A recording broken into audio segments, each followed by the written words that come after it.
The True North, the racing podcast, is presented by Vision 20 Studios. Check them out on Facebook, Instagram, and YouTube.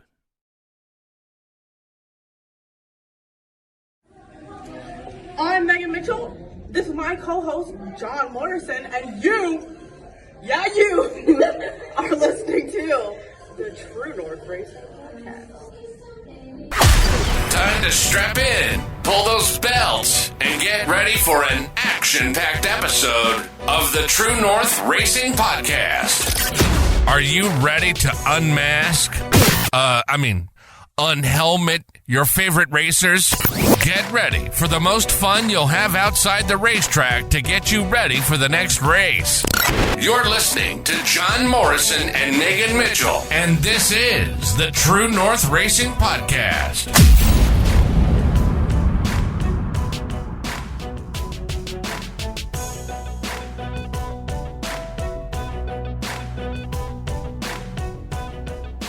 All right, Motorama, welcome back to the third episode of the day for the True North Racing Podcast, presented by Vision 20 Studios.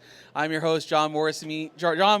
Joining me right now is a driver number 28T from Ohsweken Speedway. We got Cam Thomson joining us. Cam, how's it going, buddy? Not bad. You might want to turn the mic on there. That would probably help. That would help. I'm not bad. How about yourself? I'm doing very well, man. We're at day number 2 of Motorama. It is definitely a busy, packed day. It's crazy out there. I'm so glad I got here early enough that I snagged a parking spot. Luckily, I didn't have to park too far away. But Cam, how's your off season been going, bud? Honestly, it's been boring. Why has it been boring, man? Come on. You got a sprint car. You got a pier stock. I know, but actually you got rid of the pier stock now. It's a sprint car. There isn't much to it, so there's only so much you can do. The pier stock, just went and picked it up, so there's not much to do there either. I mean, okay. So what else have you been doing then this off season? A lot of getting kicked out of go-kart places still? No, actually, not yet. Not yet being the key word. I know yes. there's one around the corner from us called K1 Speed. That'll be real easy to get kicked out. That would be real easy. Yeah. But no, it's been this year you're going to be driving. You're going to be doing again a double duty. You got the pure stock, but this time you're not under CT Racing at this point. You're actually going to be under BT Racing, which is kind of funny. Now we need to get you an AT Racing somewhere so we can get you in the alphabetical order here. Right. But how did that deal come about? Honestly, last year around like July, my car was having some problems, so I kind of started looking around. So I talked to Chris. We kind of talked a little bit, and then this off season really came to life. I'm going to put this on Chris and Wade because they kind of reached out to me for the pure stock, and I'm blessed. Like, I'm not used to that. I'm used to owning my own stuff. So, honestly, it was them reaching out to me. That's how it came about. I mean, there's nothing wrong with that. Like, there's some really great people to begin with, and the fact that they're really willing to help you out.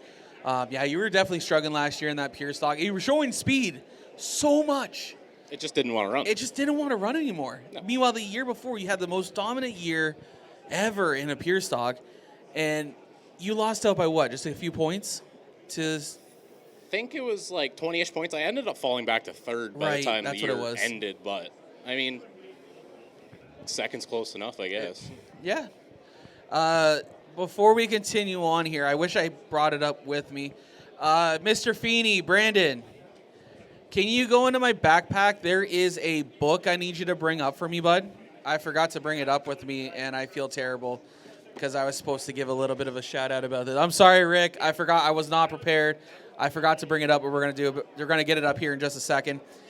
So after our first checkers or wreckers earlier today, Rick Sharples over here has given me a book called Remember When, the early years of stock car racing in Southern Ontario.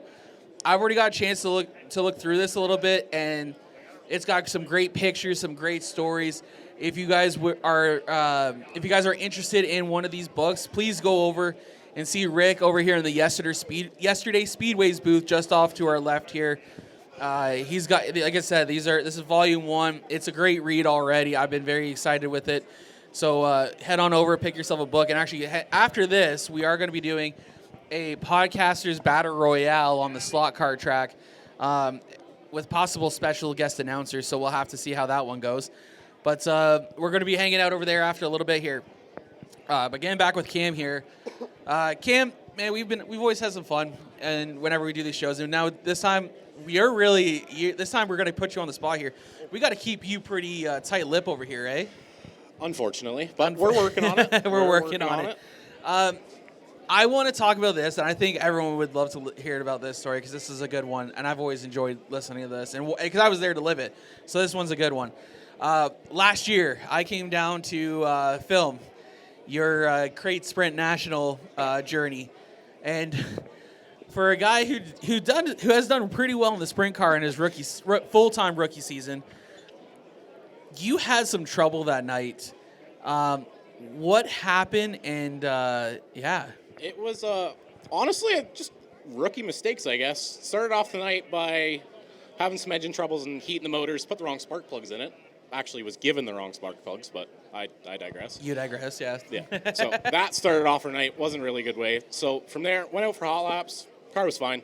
Come back in, sitting there getting ready for the heat, and I didn't hear them calling heat 1 for crates. So long story short, I missed the heat, so I get to start dead last in the C, and from there it's history, I guess.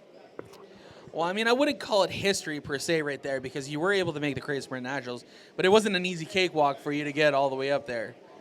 Oh, hell no. That was a lot of work. To be honest with you, I'd never want to do that again. That was a lot of laps. I love racing. That was a lot of laps in a short period of time. I loved it because it created a lot of good content for me. It definitely did. I can't lie. I've watched that video 500,000 times. Dude, I think we're going to get that up on the screen here in a little bit. If you guys head over to the Boneyard Event Services podcast corner over here, we will be having, currently we got episode 116. It does say 117, but please mind that. I've messed up in our order. But we got, we'll have the video of your journey from C to A in the Crate Sprint Nationals last year in your rookie season, which, by the way, I was very, very impressed. I remember sitting there up in the grandstands when that caution came out with not even a handful of laps to go, just a couple laps. And Jacqueline and I were talking. I go, I don't know if he's got a shot here. And I saw how the lineup shook out. I'm like, he might have a chance.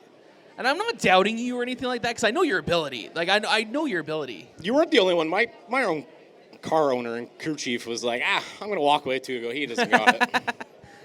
But in my opinion, you stunned us all. You got there, and coming out of turn 4, you made the pass on the high side. Dude, how, I remember we talked about this at the Christmas episode that we did back in December, that even you slipped up, but you're lucky that everyone else slipped up as well going into the turn. And that really is what really helped propel you to that 6th place finish. Yeah, big time, because that restart, I went off the track in 1 and 2, and then somehow I didn't lose a ton of ground, so 3 and 4 I made it up to pass. I think it was 2 cars in 3 and 4. And then coming to white, I blew it off the track again in 1 and 2. Yep. But the guys on the bottom were sitting there spinning, so they didn't pull away from me enough to where I couldn't get them. So listening to Stuart Friesen, go where they aren't. Yep. So they're all on the bottom. I went to the top. Yep. And, of course, you made that topside work, and you were able to enter into the 2nd annual Crate Sprint Nationals at Ohsweken Speedway. And, of course, Adam Ross and had to make sure that he got a question into you via Clinton Jeffries. What was going through your mind when you got announced on that front stretch and when you got in the car and pulled the helmet on? Honestly, the first night it was bring the car home in one piece. Yeah. Didn't go well second night. But sitting there, it was kind of okay, we made it. The hard work's done. Now just drive. Go out there, pass some cars. Don't pass cars. It was just kind of a finish the race. You're here. I was going to say, with your rookie season, how well you were running, it definitely was a journey. And I feel like that that race alone was the best. Oh, crap. What's the word I'm looking for here? I want to say, the best way to sum up your season, especially in the sprint car. You started off a little, I'm not necessarily saying that you were bad to start with, but you had some learning to do. Let's be real. It was a little slow, and big time learning. Sprint cars are the easiest thing in the world to drive. It's night and day from what I went from on the pavement too. So I can't complain with how last year went. I'm swinging really big this year to try and boost our start this season to get a better finish. Which, by the way, you did go out and get your motor refreshing, right? So, of course, that's going to make a big difference. Yeah, that was the biggest thing we were lacking last year is just everybody was driving away from me in heat races, and it's frustrating from a driver when you're sitting there with your foot through the floor and everybody's still driving around you. And you almost want to like push as hard as you can or even start slamming. It's like, go faster. I tried it. Doesn't do anything. It doesn't work. No. I know, yeah. Unfortunately, it doesn't work that way. But, of course, and you were talking about this as well. Like you're talking about how you're on the dirt side, but we always forget that you also race pavement side. And that's actually it's not how you got into racing per se, but it is how you came into the sport by the way of the pier stock by rentals. Yeah, definitely. Into racing, I was born into it. I flagged for Flamboro in Ohsweken, luckily. And then I got the opportunity to drive a pier stock in 2021, and it just kind of, I don't know, it lit the spark, I guess. It lit a spark? I think it lit a fire. I think it lit a forest fire, to be honest with you. I'd say a forest fire, too. It went big quickly. It did. I would not have expected a kid. No, I'm gonna be honest here. I wasn't expecting a kid like you to be able to go out here, race pure stocks on a handful of times, run one full season, and then go, you know what? I'm going crate sprint racing. To be honest with you, I'm not the first one to do it. I'm like the third I know you're or not fourth. the first one to do it, but still, it's not something I would have expected. I was just following the three people who did it before me. I was like, you know what? Might as well. Now, this always begs the question. Sorry, not begs the differ. Begs the question. What is better? Buddy, you already know the answer to that one. I know, but these people don't know the answer, and that's what we're trying to tell people. Sprint car. Night and day, sprint car. Are you sure? Definitely. Man. There are sprint cars available to take a look at over in the Ohsweken Speedway GSR booth over off to our right here. They got the 71 of Mike Bowman, who... that thing kicked my ass all year. That thing just walked everyone last year. It was unreal how fast that damn thing is. I want to bring it home, but I don't have enough cash.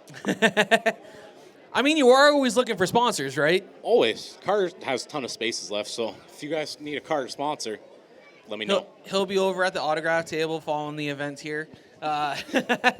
The autograph table is obviously over the Boneyard Event Services podcast corner, so feel free to stop by. And but to be fair, I won't be able to be there for that, as we're going over to next to the left here. In a little bit here, though, and for anyone walking by who's in earshot, we will be hosting our second checkers or wreckers here in just a little bit. So if you want to have your chance to walk away here with a Jomo Media tumbler or a Weekend are for Racing tumbler, you guys have your opportunity at just a little bit here. We'll give it a shot. You want to try and go for it? Well, there's a contest going on, buddy. I told you. I just said that. Are you good with some racing trivia? Do you think you know some past stuff? Well, we'll give it a shot. See if we could do better. So I'm going to ask the same questions I asked earlier. So if anyone who's listening right now, I'm sorry. But we will be asking the same questions. That means Haley McNichol and Cody Wiles are out of the running for this, as they were already asked the questions. And it was a very, very slim margin for Haley winning. It was 1-0. So I thought these questions were easy, but apparently I'm wrong. I'm kind of intrigued to hear them. It's just a question like would pop into my head, and I'm like, I wonder what the answer to that is. And half the answers I already knew, but it was just confirming. Like, I'm going to give away this one because this is one of my favorite questions to ask. It was, you know what? This is going to be your tester here, Steve. Where did J.R. Fitzpatrick finish in the 2009 NASCAR Craftsman Truck Series race at Daytona? It's a good thing you didn't ask me because I was like 5 years old. Were you only 5 at the time? No, you weren't. 2004. No way. Is he? What? Okay, now I start feeling old. That is not good. Okay. But no, so the answer is 7th. He finished 7th. Because it was like one of the best finishes by like a Canadian in a Craftsman Truck Series race. But I remember watching that race. I was... I could not. I think I was like 16.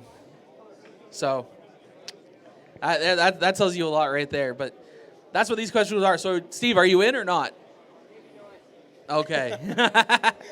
Like I said, if anyone's walking by and wants to test their knowledge on some NASCAR trivia or some, not even NASCAR, but just some general racing trivia, we'll put you up against Cam Thomson. How about that? I know. That might be easier for them. That might be easier, and that's the point of it. But I kind of want that tumbler. Well, now you got to. So if making anyone me else work is for listening it? right now, let's give it a shot. Man. So heading into this season, you got 2 cars you're going to be running again. Like I said, we were talking about that full time. What are you most excited for this year? Honestly, both, because it's a different car, right? So on the pure stock side, I'm used to a big old heavy Cobalt, and Cavaliers are the complete opposite. So I'm excited for that, see what that entails. And then sprint car wise, just the amount I've dumped into it, I'm excited to see what the outcome is, because man, it's been a lot of work. And you know what? We did a shop tour last year, and it is available on our YouTube page at Jomo Media. It was a lot of fun to record that. It's always fun to sit down and record with you, because sometimes it was only a 3-minute video that we created with you, but all the outtakes and the other content we had to go through. It took about 4 hours to record that. Yeah, you were there for a hefty minute. I was there for quite a while. But guess what, though? I learned a lot. I'm sure a lot of other people did as well. And this year, we are going to be recording 2 race day vlogs with you. We're going to be hitting up Ohsweken Speedway, and we still got to set up that pavement date. We haven't done that yet, have we? We did. Pavement's opening night.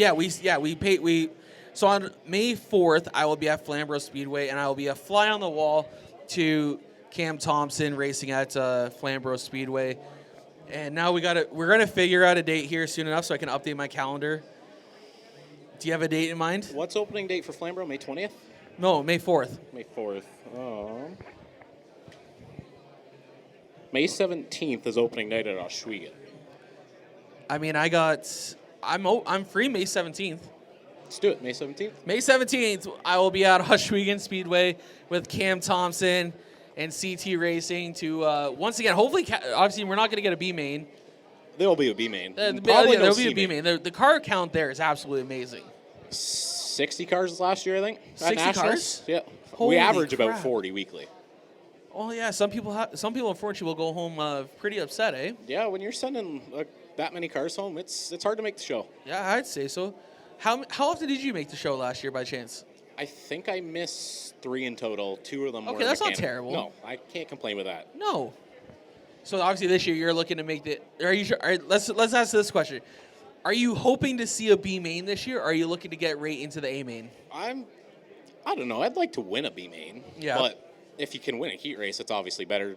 Honestly, it's just start up front more. That's what I want. Yeah. Now that I have the engine underneath me, I think we can do something with it. So starting up front's really the big point for this year. Okay, and that's a good thing though. Like it's good that you want to win a B main, but Yeah. you don't necessarily want to be there. Not really, but it's in the crates. It's hard because if you start deep in a heat race, like by the time lap 5, we're all spread out and you're all Yeah. even, so it's hard to catch anybody. So like yellows are big time in crates, but honestly, it's hard to get. Oh yeah, that is for sure. It is definitely one of those things that I guess it is the great not even an equalizer. It definitely deteriorates from as you go on. You can see who's got the car, who doesn't. Yeah, you can normally tell within the first 3 weeks if somebody's going to be fast all year, and I was not fast all year. And of course, even with the limited practice, like you guys get 3 laps. Yeah, like pavement guys, they're like, oh yeah, we got 20 minutes of practice. We need more practice. No, asphalt 3 guys, laps, that's it. 3 laps. I'm good. I can figure this out. I mean, most of the time it's not even figured out. It's just it runs, it stops. It's just drives, guessed. Yeah, exactly. You're just shaking it down. That's it. Yeah, that's it. And you know what? There's nothing wrong with it. Like Ohsweken Speedway only gives what, like 2 test and tunes a year? I think we got 3 or 4 this year because there's 2 and then there's 2 before nationals, I believe. Yes. Oh yeah, because the Thursday night with the Thunderstocks having their own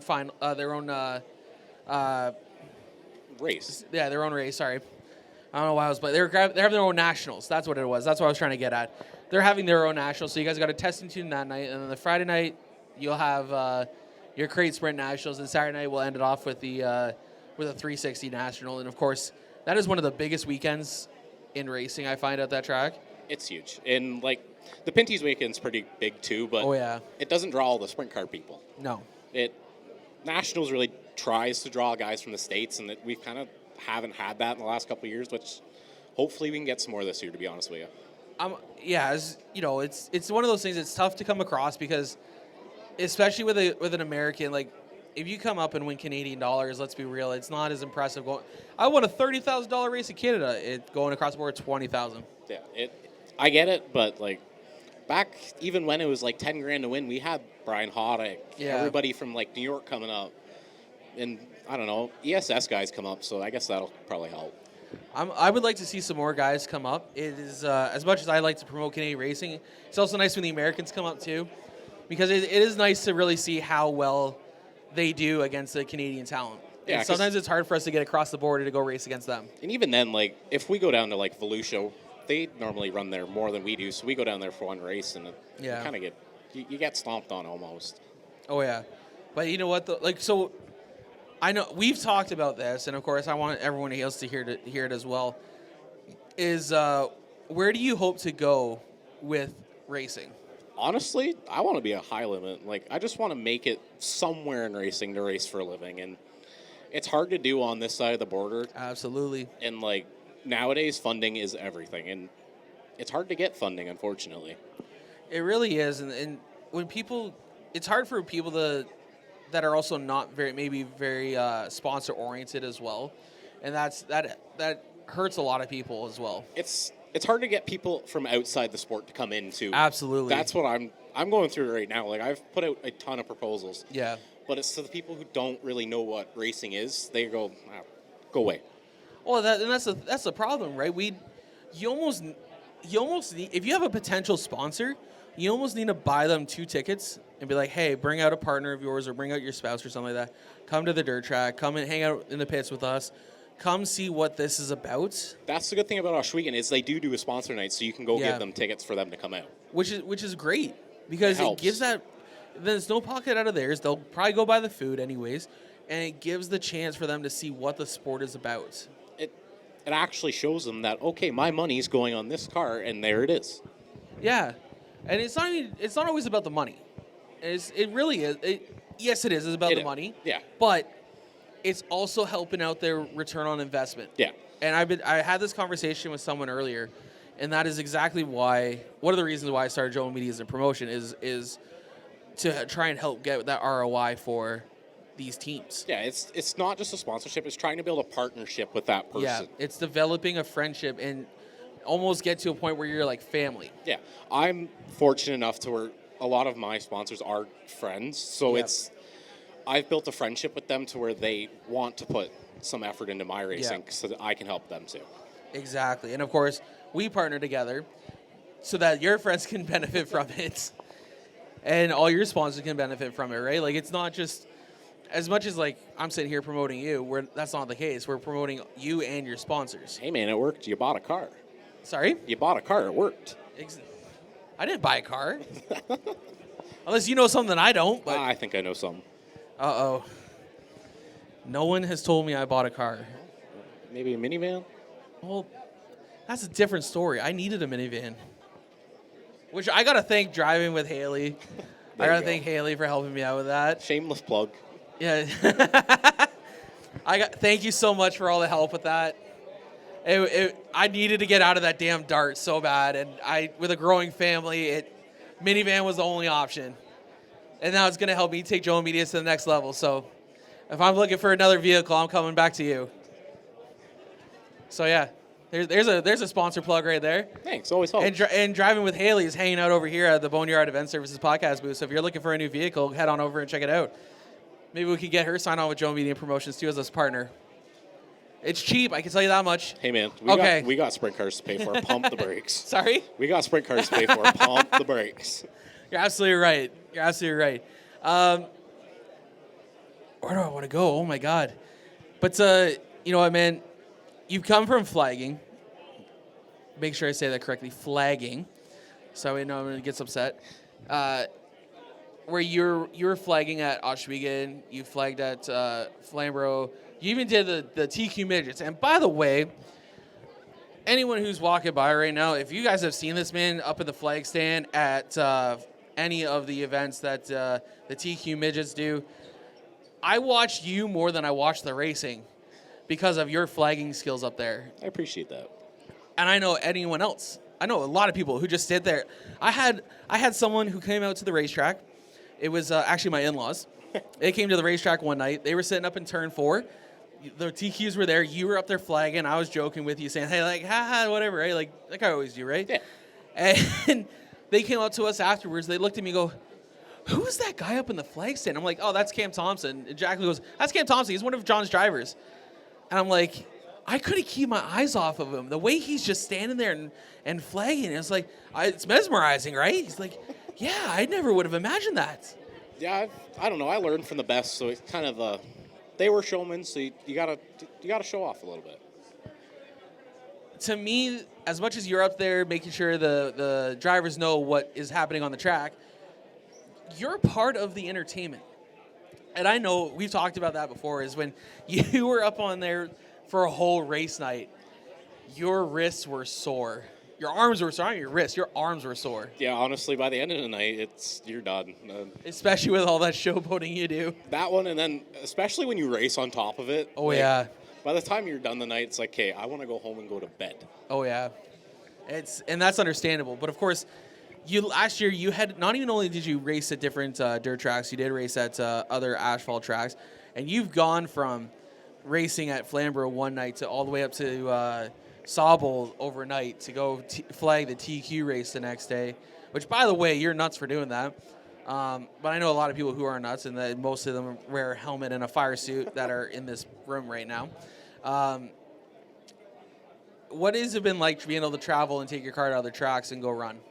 Honestly, it's a blast. Like, we went to Brighton with the sprint car last year, and that was kind of the first time I've really been out of town to race. And I had the most fun ever. Like, I haven't really traveled with the Pure Stock other than Peterborough, and even that weekend is a blast. Would recommend that to anybody.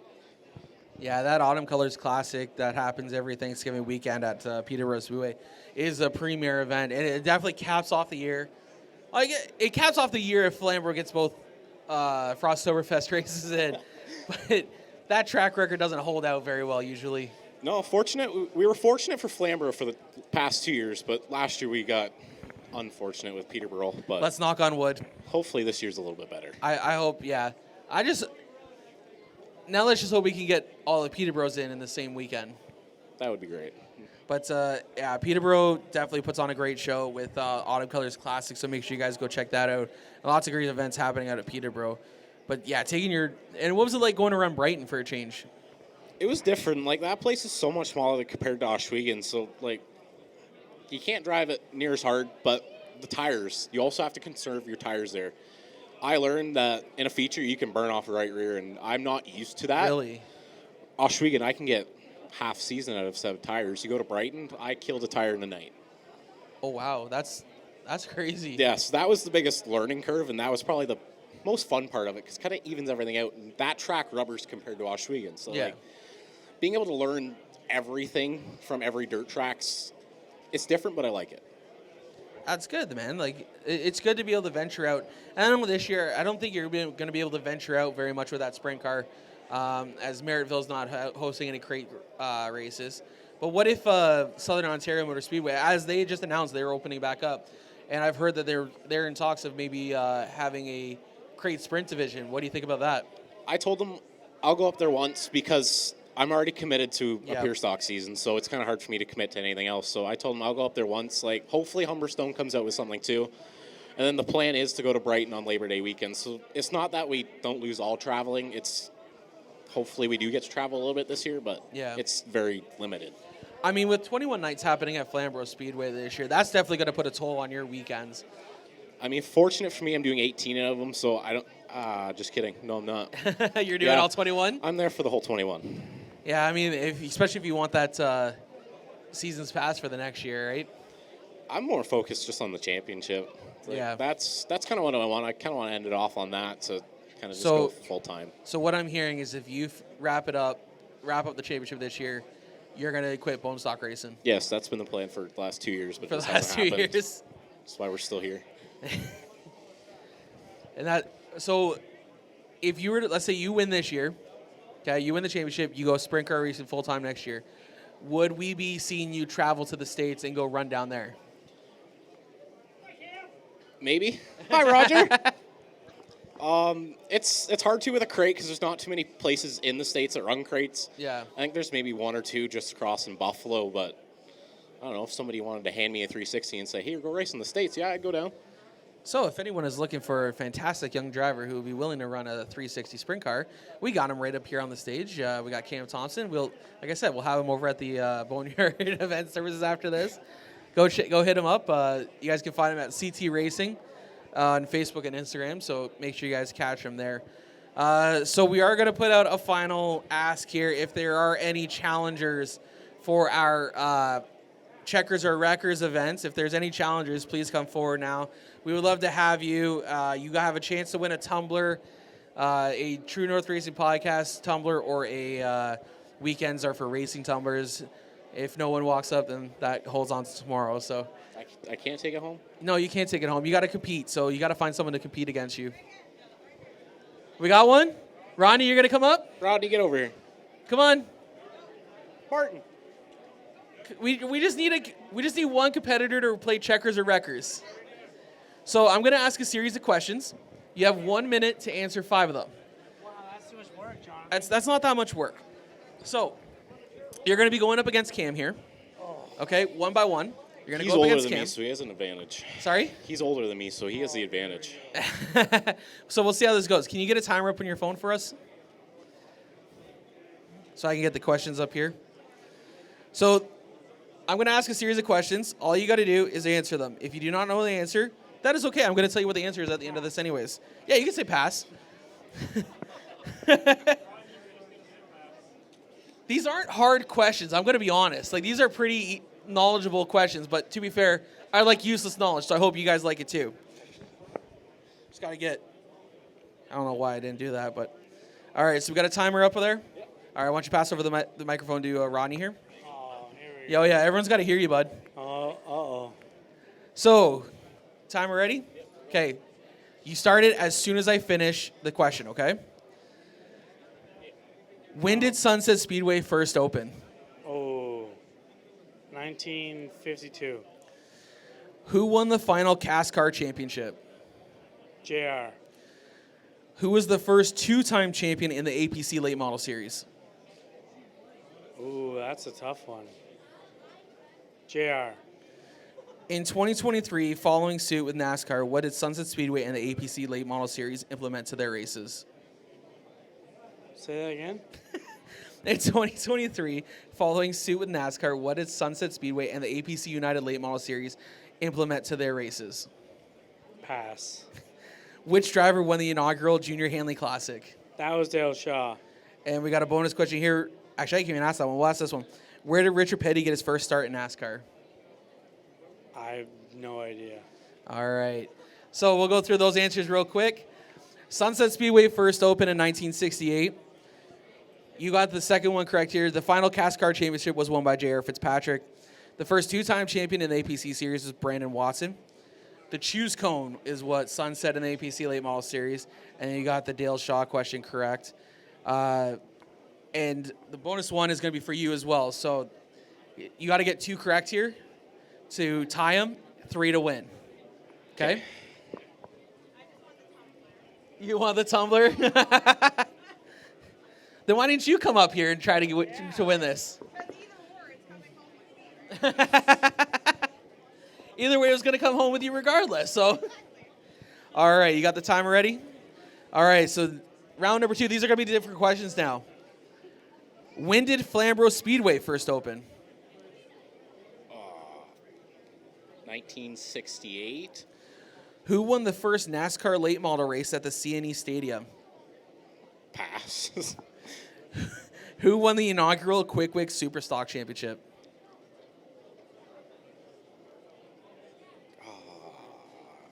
Lane Zardo. Name all the tracks on the APC Late Model Tour. Sunset, Flamboro, Sauble, Peterborough, and Delaware. Now known as the NASCAR Canada Series, what was the original name of this series? Like the original Like not before, like after CASCAR took over, or after NASCAR took over. NASCAR Pinty Series? And then the bonus question for you is, where did Richard Petty get his first start in NASCAR? Darlington, I think. All right, let's see what we did here. Flamboro Speedway first opened in 1962. You were close. The first NASCAR late model race at the C&E Stadium in 1952 was won by Lee Petty. You got Lane Zardo one, but I'm going to give that half a point to Rodney over here because he did whisper it. So all I hear is Lane. So you know what? Yeah, he wins. He wins the tumbler because he's going to get the half a point here. All the tracks on the APC Late Model Tour, Delaware, Flamboro, Peterborough, Sauble, Sunset, you got that one correct. Now known as the NASCAR Canada Series, the original name of the series was the NASCAR Canadian Tire Series. And Richard Petty got his first start in NASCAR at the Toronto C&E grounds. That was before I was alive. And guess what? You know what even better about that one part is? The fact that in that race, his father took him out. Lee Petty took him out. So there's some fun little racing facts for you guys. Try to keep them mostly Canadian. But both of you guys are going to go home with a tumbler regardless. So after this, you got 2 tumblers. So you can't be upset about that. Come over to the Boneyard Event Services table afterwards, and I'll get you your tumblers, okay? You get it Monday to Wednesday. I get it Wednesday to Sunday. Perfect. Bryce, we got a few more minutes here? All right, perfect. Just over 10? Perfect. Well, Ronnie, thank you so much for playing. Congratulations on the win. We'll be coming back up here for pictures afterwards, okay, buddy? That's a lot of fun. I love playing that. It's fun. I'm not going to lie. So the one time I was dumb, and because I knew some friends of mine were going to Niagara. This is back when I was producing the driver's seat with Megan and Caitlin. I knew they were going to Niagara Falls, so I specifically put their episode as strictly Niagara-based questions, and I got 0. They both got 0 out of it. I had them putting, imagine. Fumble. I fumbled that one. Because I was like, oh, like these are simple questions. Like, and I really realized I carry useless facts that nobody knows. I feel that. I feel that. Oh, dude. There's stuff I've learned, and it's just by reading. That's the weird part. I read some weird things, and I pick up on it, and it just sticks in my brain. It's just I don't know how it stays there. But it does come around, and when it comes around, people go how do you know that? I'm like, well, you know what? I'm like, that's my brain. That's just how it works. But that's okay. That's how I feel like that's how I stay employed with General Media and Promotions. But to be fair, I'm also the owner, so it doesn't really make a difference. The only person who can fire me is me, but that's not happening. I mean, Megan could fire you if she gets Megan bored. can't really fire me per se. She could probably try and kick me off, but I'm just going to take the podcast and go. Fair enough. It is my show. I'll give it to you. But like I said, Cam Thomson is a driver for General Media Promotions. Any drivers in the area who are looking for promotions for the 2024 season, please feel free to come over to the Boneyard podcast corner shortly following this, and let's talk. I'm currently at 45 drivers, and if we make it to 50 drivers before the beginning of the season, myself and Brandon Feeney are coming up with a nice big prize bag. Hey, I got the same kind of hat like you. So... Just around the corner, I did pick up a Racing for Autism hat. Yeah, you got a hat. You got the same hat as me. There's the Racing for Autism tent over here. They got some amazing apparel over there. So I highly suggest going to pick one up, supporting that cause, supporting the driver, and yeah, man, it's cool being. It's definitely been fun being here. I'm going to be honest. But Cam, where can they find you on social media? Oh, you can find me at CT Racing on Facebook and Instagram, and my personal, which is Cam Thomson Racing on Facebook and Instagram as well. All right, man, we're going to get you out of here while I finish up the show, man. Thank you so much for joining me. Thanks for having me. No problem, buddy. Anytime. As Cam Thomson gets out of here, we got to thank everyone for listening to the True North Racing podcast here. As I stated earlier, there is a book for sale over here at the Ohsweken Speedway's booth. It is called Remember When, the Early Years of Stock Car Racing in Southern Ontario. It is a great read. I've already been going through it. If you guys want to know more about the history of racing here in Southern Ontario, I highly suggest going to pick it up. It is just over here to the left of us in the Ohsweken Speedway's booth. In just a few minutes here, in about 10 minutes, we have a challenge being put out by the podcasters of Ontario. I don't even know what we're going to call ourselves here. But we will have Brandon Feeney going up against myself here over here at the slot car track in just a little bit. Then we'll be having the Wide World of Motorsports guys going up against, yeah, boys, we're getting ready. We're getting ready for this. We got Michael, James, Damon, and Peter all going to go head on over to the slot car track here in just a little bit. And the way we're doing this is we are going to have a fan vote. So some of us might need a little bit of help. I'm just going to put this out here for myself. If I lose, I need some people to be the biggest cheerleaders for me ever, please. I just want to make it to the Final Four just to say I made a top 5.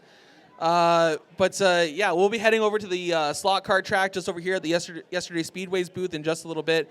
And we're going to be having a lot of fun racing against one another because one of us was a racer, but the rest of us have all been enjoying talking to people and doing this podcast thing for the last little bit. And yeah, we're going to have a lot of fun going over there just playing on the slot car track. I think we're going to have to give one of the cars like at least a car length advantage here and see what it can do.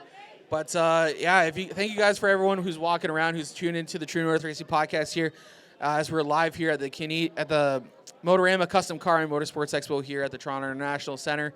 I'm usually joined by my co-host Megan Mitchell, but unfortunately I'm unable to make it this weekend. But we will be back on stage tomorrow. We got 3 shows going on tomorrow. We have Keaton Pipe, whose car is actually just over to our right here. We got them coming on at 11 a.m. How's it going, guys? Are we having fun over there? Awesome. And then we got Donovan Price coming on at about 2:30. And then I'll be going straight through to almost the end of the show as we'll have the trio from JTM Racing. We'll have Jay, Tenley, and Maddox joining us here tomorrow afternoon at about 3:10 to wrap out our live shows here at the show.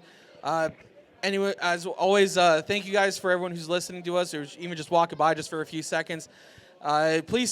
Please join us and stop by over here at the Boneyard Event Services booth. Check out all the podcasts. We talk to racers weekly.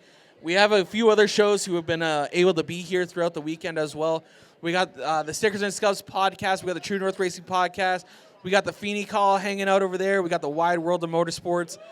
And we've had some great other podcasts as well join us up here and share their stories, talk to some racers, and have some fun. But yeah, this has been a lot of fun. Thank you guys for joining us. I got to thank all their sponsors who make our show possible. Vision 20 Studios for presenting the podcast. We also got to thank Graphic Design Studio for bringing us our guest segment. We got to thank Taylor to You Media Designs for bringing us our fan question period. Wilds Printing for our amazing stickers. Jomo Media drivers, if you are in the building, we do have stickers available for you. Please meet me over at the Boneyard Podcast Corner following this, and you guys can grab your stickers. Got to thank One Night Marketing, Valhalla Mobile, Georgetown Printing, the guys from Stickers and Scuffs with our partnership with them, Lift the Visor, as well as JTM Racing, who brings our race day vlogs to you each and every week throughout the summertime. But yeah, that's it. I think it's going to do it for me for tonight here at the Motorama Custom Car Motorsports Expo. I'm John Morrison. Thank you guys for tuning into the True North Racing podcast presented by Vision 20 Studios. Please find us on social media, Facebook, Instagram, TikTok, YouTube, as well as jomomedia.ca. You guys can find all our drivers, where they're going to be racing, what my schedule's looking like for the summer, and so much more. Thank you guys for listening in, and hope you guys enjoy the rest of the Motorama Custom Car and Motorsports Expo here at the Toronto International Center. If you got the need for speed, John Morrison interviewing guests in the industry. Hey, short track, stock car racing, gotta get it hype. Saturday night under the lights, hear the engine rooming by. Smell the gas and feel the vibe, going into overdrive. Drop the flag, then the car zooming by. Hey, True North Racing, let's go.